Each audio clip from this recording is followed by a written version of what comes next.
Eh bien, on va faire un tiramisu avec des myrtilles de montagne, des petites fraises gariguettes et du genépi. Voilà. Pour cette recette, il vous faut 3 jaunes d'œufs avec, on va mettre 60 g de sucre, donc ça correspond à 2 cuillères. Donc ensuite, il faut bien blanchir. Quand le mélange commence à être un petit peu blanc, on rajoute du genépi. Alors ça, la dose, c'est chacun comme il veut, hein. Voilà. Ensuite, on rajoute 100 g de mascarpone.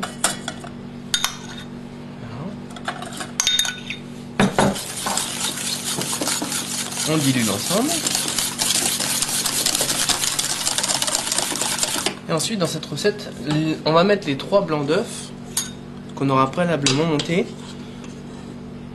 Par contre, de façon très ferme, hein, avec 30 g de sucre.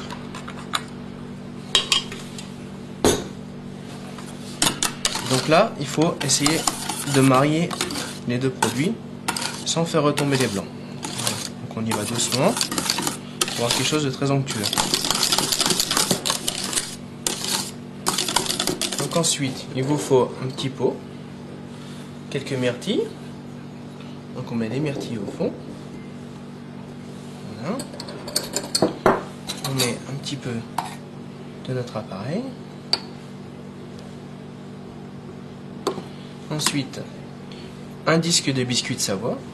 Alors pour le biscuit de Savoie, vous avez besoin de 4 œufs, 150 g de sucre, et vous mélangez 100 g de farine, 50 g de poudre d'amande et un sachet de levure tout en même temps. Et ensuite on enfourne à 150 pendant environ 12 minutes.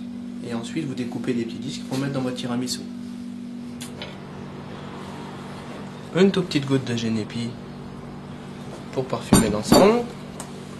Et ensuite, on va disposer nos fraises le long du pot. On met quelques petites myrtilles au milieu. Ensuite, encore un petit peu de mascarpone. Et on peut terminer par un biscuit de Savoie si on veut. La recette est terminée. Donc la crème de votre mascarpone, elle va reprendre un petit peu en fermeté si vous le laissez 2 ou 3 heures au frigo. Voilà. 3 heures plus tard, on arrose généreusement la génoise. Prête à servir.